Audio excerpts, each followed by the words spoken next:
Assalamualaikum warahmatullahi wabarakatuh. Perkenalkan, saya Nur Anissa dengan NIM 210600094 dan rekan saya Nova Fiza Putri dengan NIM 210600091.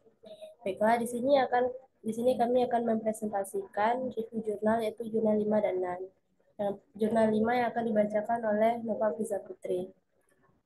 Jurnal yang kelima yaitu berjudul Perilaku Konsumen Terhadap Keputusan Pembelian Kuda di Toko Sari Kelapa.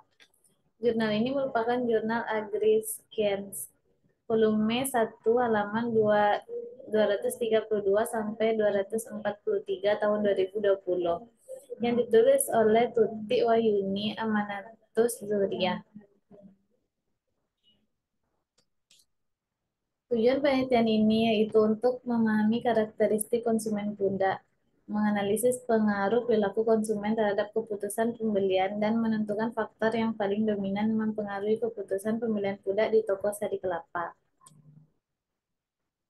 Jenis dan sumber data yang pertama primer, yang didapatkan secara langsung dari narasumber dengan pengamatan, wawancara, dan pengisian kuesioner.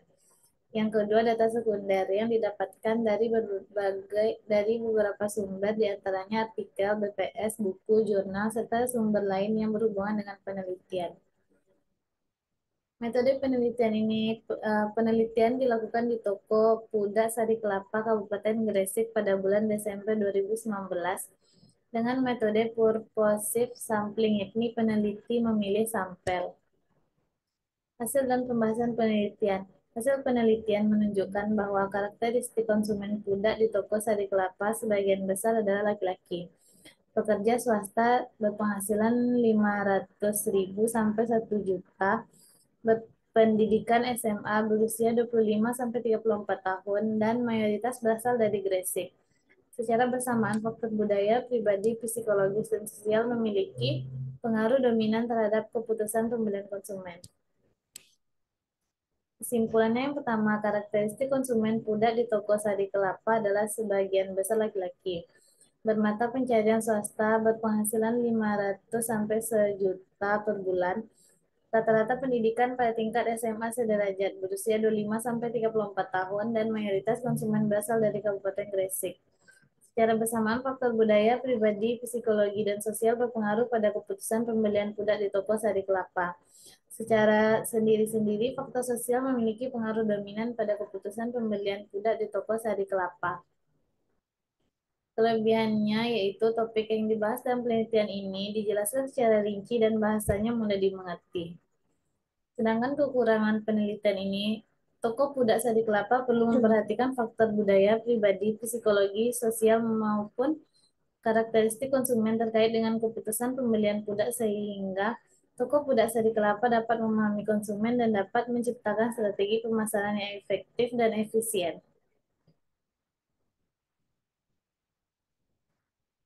Jurnal selanjutnya yaitu berjudul Analisis Tingkat Elastisitas Permintaan dan Penawaran Ayam Potong di Pasar Kota Langsa. Jurnal ini yaitu jurnal ilmiah mahasiswa dengan volume 2 dengan halaman 173 sampai 198 tahun 2021 dengan penulis Aroy Melana, Fahriansah, dan Nanda Safarida. Tujuan dari penelitian ini adalah untuk mengetahui faktor yang mempengaruhi harga ayam potong di pasar Kota Laksa. Yang kedua, untuk mengetahui elastisitas permintaan dan penawaran ayam potong di pasar Kota Laksa. Jenis dan sumber data. Teknik pengumpulan data dalam penelitian ini adalah observasi, dokumentasi, dan wawancara. Adapun wawancara dilakukan terhadap 3 orang pedagang ayam potong di Kota Langsa dan 5 orang dari pembeli ayam potong di Kota Langsa. Metode penelitian. Penelitian ini merupakan penelitian kualitatif dan sifat penelitian ini adalah field research. Hasil dan pembahasan penelitian. Hasil penelitian ini yaitu adapun faktor-faktor yang mempengaruhi permintaan dan penawaran daging ayam potong di Kota Langsa adalah permintaan konsumen terhadap ayam potong pada saat hari keagamaan atau Idul Fitri lebih tinggi dibandingkan pada hari biasa, karena faktor harga tidak mempengaruhi jumlah permintaan ayam potong di Kota Langsa. Adapun elastisitas permintaan dan penawaran ayam potong di pasar Kota Langsa termasuk di dalam elastis karena harga ayam ras pedaging pada saat hari keagamaan atau Idul Fitri lebih tinggi dibandingkan pada hari biasa. Kesimpulan, permintaan daging ayam potong pada hari keagamaan atau Idul Fitri dan pada hari biasa sangat berbeda. Jumlah permintaan ayam potong pada hari keagamaan lebih tinggi dari permintaan hari biasa, dan harga ayam potong lebih tinggi dibandingkan dengan harga ayam potong pada hari biasa.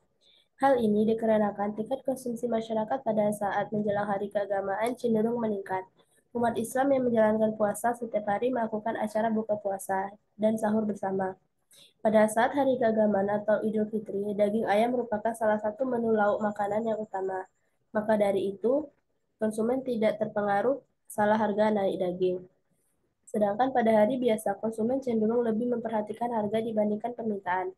Perbedaan antara permintaan pada hari keagamaan atau Idul Fitri lebih tinggi dibandingkan permintaan pada hari biasa. Adapun kelebihan dari jurnal ini yaitu penulisan penelitiannya rapi dan pengelompokan materinya jelas. Sedangkan kekurangannya yaitu penelitian ini memaparkan materi terlalu panjang sehingga cukup lama untuk dimengerti. Baiklah, sekian dari presentasi kelompok kami. Kami akhiri. Assalamualaikum warahmatullahi wabarakatuh.